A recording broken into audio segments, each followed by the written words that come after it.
Bonjour, je suis ravie de vous retrouver aujourd'hui dans cette nouvelle vidéo de présentation de matériel avec un nouveau PDF qui nous vient de notre boutique j'imaginesse.fr et qui s'intitule C'est un aliment. Et vous avez également la version C'est un objet. Ces PDF sont donc constitués de grandes planches A3, mais vous pouvez bien sûr les imprimer au format A4 si vous le préférez. Je vais vous montrer le contenu des planches juste après et vous avez également une planche qui représente plein de petites étiquettes avec ici notamment des aliments et sur l'autre des objets, mais je vous le montrerai en détail juste après. Le principe est donc de demander à votre patient de trier soit toutes les cartes, soit simplement de trouver une bonne réponse par critère.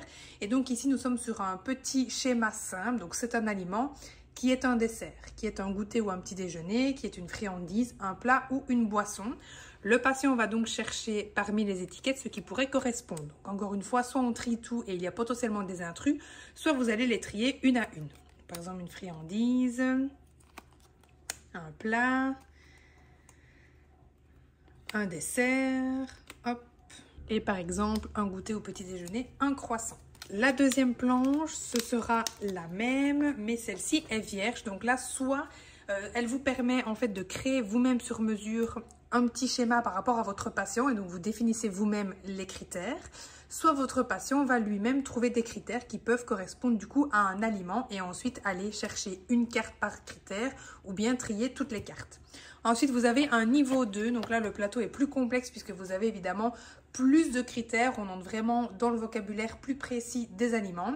Et donc ici, on a par exemple, c'est un aliment qui est un dessert froid, chaud ou au chocolat. C'est une friandise qu'on va manger sur place ou bien qu'on peut emporter. C'est un plat à emporter ou un plat de la maison.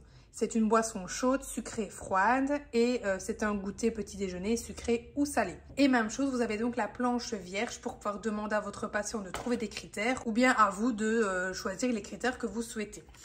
Ensuite, autre type d'exercice, donc là je vous propose de demander à votre patient de trier en fonction de la fréquence à laquelle on est confronté à tel type d'aliment ou de boisson, donc quelque chose qu'on va boire ou manger rarement, souvent, parfois. On demande évidemment aux patients de justifier aussi ses réponses, elles seront forcément potentiellement différentes des vôtres, tout dépend son milieu, ses activités, etc. Et la dernière planche, le patient va simplement trier en fonction de son appréciation, qu'est-ce qu'il aime, qu'est-ce qu'il n'aime pas, et il peut évidemment justifier ses réponses. Même structure du coup pour le PDF des objets, donc vous avez les grandes planches et vous avez toutes sortes de petites cartes avec des objets.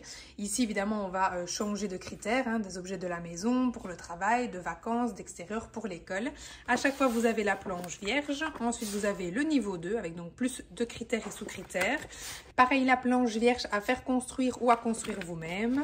Ensuite ici on va en fonction de la fréquence d'utilisation trier les cartes et ensuite de nouveau est-ce que c'est un objet que le patient utilise, oui ou non tout simplement, et bien sûr ça sera différent en fonction de la vie de chacun. Voici donc pour ces deux PDF qui j'espère vous plairont. Vous les retrouverez donc sur la boutique dans la section PDF Neuro et je vous dis à très vite pour une nouvelle présentation de matériel.